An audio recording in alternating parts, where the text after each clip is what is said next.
దయచేసి నేను మీ అందరినీ కూడా కోరేది ఒక్కటే, మనం ఈ రోజు ఈ పాదయాత్ర ఇది కాంగ్రెస్ పార్టీకి చెప్పపెట్టు కావాలి.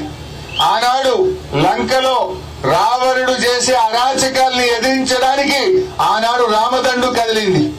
ఈనాడు రాష్ట్రంలో రేవంత్ రెడ్డి ప్రభుత్వం యొక్క అరాచకాలను ఎదిరించడానికి, రేవంత్ రెడ్డి చేస్తున్న ప్రజా వ్యతిరేక కార్యకలాపాలను ఎదిరించడానికి ఈనాడు గులాబీ దండు కదులుతా ఉన్నది. ఈ గులాబీ దండు 3 రోజుల పాటు 70 కిలోమీటర్లు పాదయాత్ర చేసి మన యొక్క రజతోత్సవ సభను విజయవంతం చేయడానికి కదులుతా ఉన్నది మన గులాబీ దండు. మిత్రులారా, దయచేసి అందరం కూడా చాలా క్రమశిక్షణతో నడవాలి. నేను చూస్తున్నాను చాలా మంది రోడ్డుకు అవతల వైపు నిలబడుతుండ్రు, అవతల వైపు నడుస్తున్నారు. ఇది పద్ధత? కార్యకర్తలు రోడ్డుకి యువతల వైపే ఉండాలి, అవతల వైపు బండ్లు పోవడానికి మనం ఫ్రీగా వదిలేయాలి. ట్రాఫిక్ ఇబ్బంది జరగనీయద్దు. అందరు కూడా క్రమశిక్షణతో నడవాలి. ఇది నేషనల్ హైవే. ఏ ఒక్కరికి చిన్న దెబ్బ తాకినా నా గుండె బాధపడుతుంది. దయచేసి ఎవరికి వాళ్ళు స్వీయ క్రమశిక్షణ పాటించండి, చాలా జాగ్రత్తగా నడవండి. ఇప్పటికే ఎండ్ అయింది, కొంచెం ఆలస్యం అయింది. ఇంకా కొన్ని గ్రామాల్లో ఇంకా వస్తూనే ఉన్నారు. ఎవరైనా మండల నాయకులు, గ్రామ నాయకులు లేట్ కమర్స్ తొందరగా పిలుచుకొని పాదయాత్రలో జాయిన్ చేసుకొని అందరు కూడా క్రమశిక్షణతో ముందుకు పోవాలని చెప్పి నేను కోరుతా ఉన్నా.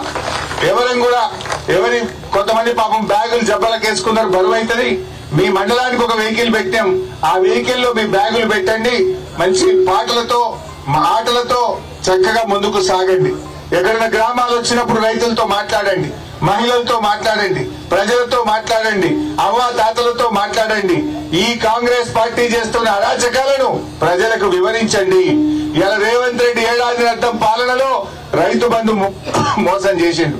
వానకాలం రైతు బంధు ఎగ్గొట్టిండు, యాసంగి 2-3 ఎకరాలకు కూడా వేయలేదు.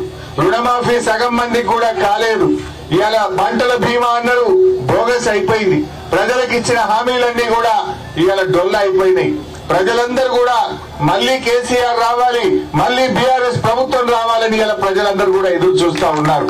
మరి మన ఈ పాదయాత్ర డెఫినెట్ గా ఈ రజతోత్సవానికి జైత్రయాత్ర అవుతుంది.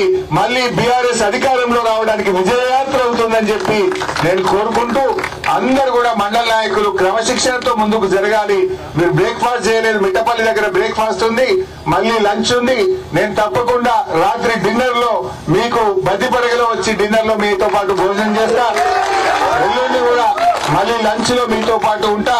ప్రతిరోజు లంచ్ డిన్నర్ లో మీతో జాయిన్ అవుతానని చెప్పి మనవి చేస్తూ, ఎందుకంటే నాకు ఇంకా జిల్లా మొత్తం కూడా సమీకరణ చూడాలి, మన సిద్దిపేట సమీకరణ చూడాలి, బస్సుల వాహనాల ఏర్పాట్లు చూడాలి. కనుక మీరందరూ కూడా ఎవరికి వాళ్ళు ఉత్సాహంగా క్రమశిక్షణతో ఉంటూ, ఇది హైవే, ప్రజలకు ఇబ్బంది కావద్దు, రోడ్డు మీద పోయే వాహనాలకు ఇబ్బంది కావద్దు. దయచేసి ఎడమ వైపే నడవాలి, ఎవరికి వాళ్ళు క్రమశిక్షణతో ఉండాలి. అందరం కూడా మండలాల వారీగా, గ్రామాల వారీగా, పట్టణం వారీగా టీంలో నడవండి. ఈ టీంలో మీకు చిన్నా గారు గాని, మా శ్రీహరి యాదవ్ గాని, వర్మ గారు గాని, అదేవిధంగా కోల రమేష్ గౌడ్ గారు గాని, మహేష్ గాని, వీళ్ళందరూ కిషన్ రెడ్డి గారు గాని మీతో పాటు మీకు 24 గంటలు కంటికి రెప్పలాగా చూసుకుంటారు. మీకు మంచినీళ్ళు గాని, ఎక్కడ కూడా బటర్ మిల్క్ గాని ఇబ్బంది కాకుండా చూసుకుంటారు.